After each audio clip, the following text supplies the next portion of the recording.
Hi, nice to meet you. What's up, Adam? How are you? I'm doing all right. How are you? Good.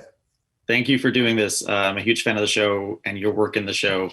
I wanted to ask Oscar, throughout the run of the show, is very unimpressed with all of the bosses that come through the revolving door. Who do you think was his favorite boss throughout that entire time at Dunder Mifflin?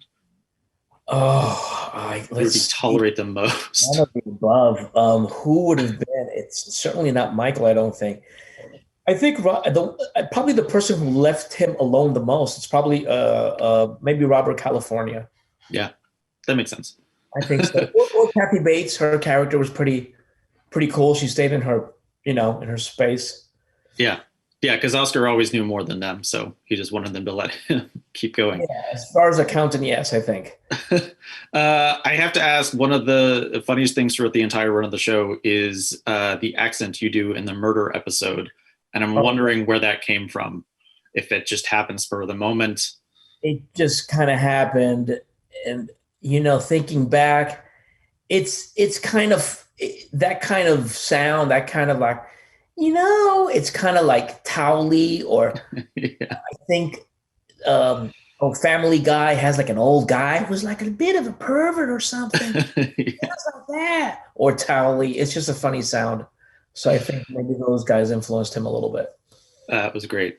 One of the best things about the show is kind of the evolving relationship between Oscar and Angela. It's contentious, but it really comes to a sweet point, especially in season 9.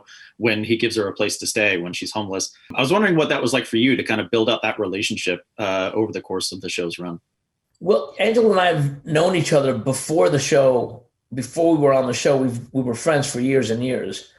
So we kind of already had a rapport. But in the show, the characters, it's kind of crazy because he like stole her boyfriend away from her. There's a lot of stuff going on. Yeah. Stuff that wouldn't happen in real life because it's a show. Yeah. It was crazy. I mean, from your perspective, the show is huge now. It's getting an entire junket for a launch on a streaming service. But, season 1 was a little rough ratings wise. And I was curious, from your perspective, when did you know the show was great? And then when did you know that the show was a hit? When did it kind of hit you that, okay, things are working, this is going to stick around? Maybe the middle of the second season, but I knew it was a great show since when BJ Novak wrote Diversity Day for our second episode. I thought, oh, this is really good.